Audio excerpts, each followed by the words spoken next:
दोस्तों, इस वीडियो में आपका हार्दिक स्वागत है। मैं हूं पत्रकार योगेंद्र योगी। दोस्तों, एक साल पहले जब लोकसभा के चुनाव हुए थे तब प्रधानमंत्री नरेंद्र मोदी ने हनुमानगढ़ के पीलीबंगा में एक जनसभा के दौरान क्या कहा था, भ्रष्टाचार को लेकर उन्होंने क्या कहा था, वो मैं आपको वर्बैटम पढ़ के बता रहा हूं, फिर उसके बाद इस विश्लेषण पर आते हैं।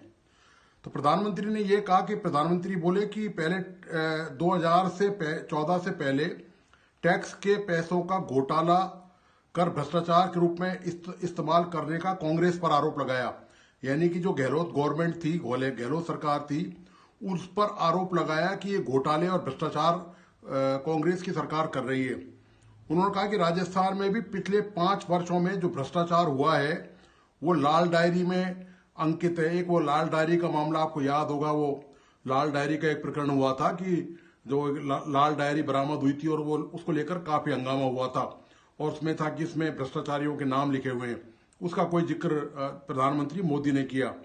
उन्होंने ये कहा कि जो पैसा है वो किसी भी सूरत में छोड़ा नहीं जाएगा और किसी भी हालत में लोगों को बख्शा नहीं जाएगा। उन्होंने साथ में ये भी कहा कि सीएम अशोक गहलोत पर नाम लिए बगैर निशाना साधते हुए बोले कि ये जो चोरी किसके लिए कर रहे हो जादूगर, ये कहा, उनको जादूगर वर्ड उनके लिए यूज किया और कहा कि भाजपा ने टैक्स घटाया लेकिन कांग्रेस ने हजारों करोड़ रुपए आपके जेब से मार लिए। भाजपा की सरकार, साथ में ये भी कहा उन्होंने, प्रधानमंत्री मोदी ने, कि भाजपा की सरकार बनी तो राजस्थान में पेट्रोल डीजल के भावों का असर देखने को मिलेगा। अब भावों का तो पता नहीं दोस्तों, आप ही समझ सकते हैं। मैंने तो कोई ऐसी खबर देखी सुनी नहीं है कि राजस्थान में पिछले 1 साल के दौरान जब भाजपा शासन है उसमें कोई पेट्रोल डीजल में कोई कटौती या की गई हो, कोई राहत दी गई हो। तो ये पीएम मोदी ने भ्रष्टाचार को लेकर राजस्थान में कहा था कि राजस्थान में उन्होंने ये साथ में ये भी कहा कि मैं आपका सेवक हूं और आपको ये गारंटी देता हूं कि बेईमानों को सजा मिलनी चाहिए और कहा कि इनको पराजित करने से इनकी सजा मिलती है और मैं गारंटी देने आया हूं कि कोई गरीब को लूट रहा है तो उनको छोड़ूंगा नहीं। ये दोस्तों खास बात है, ये अंडरलाइन है। ये बात पीएम मोदी ने कहा था कि जो गरीब है, जिसको लूटा है राजस्थान में भ्रष्टाचार के जरिए, उनको छोड़ूंगा नहीं। अब दोस्तों दूसरी बानगी राजस्थान में भ्रष्टाचार की देख लेते हैं कि इस 1 साल के दौरान जब भाजपा सरकार आ गई, नरेंद्र मोदी ने जैसा कहा कि वो जीत जाएंगे तो छोड़ेंगे नहीं, किसको छोड़ा और किसको नहीं छोड़ा और किसको छोड़ने की तैयारी है भ्रष्टाचार के मामले में। ये दूसरा मैं आपके सामने एग्जाम्पल रख रहा हूं। दूसरा एग्जाम्पल ये कि राजस्थान के भ्रष्टाचार निरोधक विभाग ने जो पूरे वर्ष का अपना लेखा जोखा है वो अपना लेखा जोखा सामने रखा है और उस लेखे जोखे में क्या कहा है ये मैं आपको बताना चाह रहा हूं, वो आप सुन लीजिए कि 2023 में कुल 541 मामले लंबित थे भ्रष्टाचार के और गत 1 वर्ष में 197 भ्रष्टाचार के मामलों की सूची संबंधित विभागों को भेजी गई।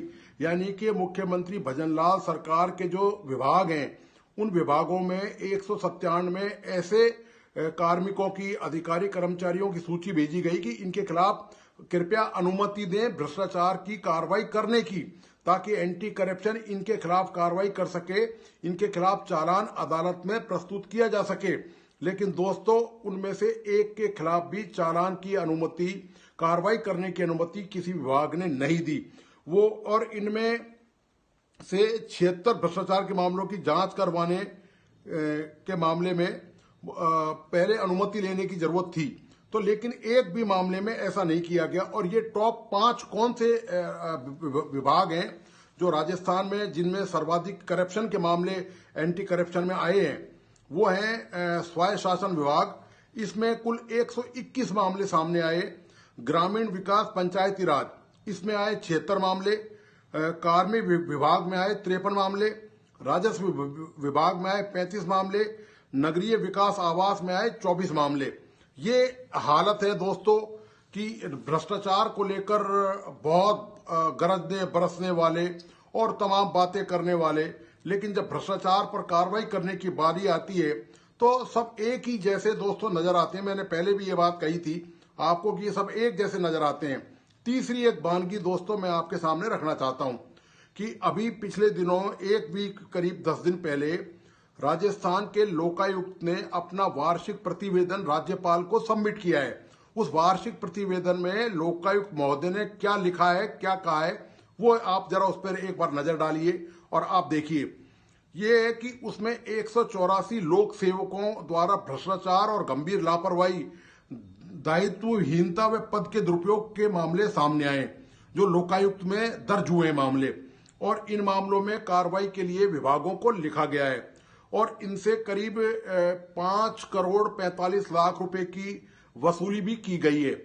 और इसके अलावा इसमें यह भी कहा गया है लोकायुक्त की रिपोर्ट में कि वन भूमि पर किए गए अतिक्रमणों की शिकायत के मामले में एक मामला ऐसा आया जिसमें 17 करोड़ 85 लाख रुपए की क्षति पहुंचाई गई।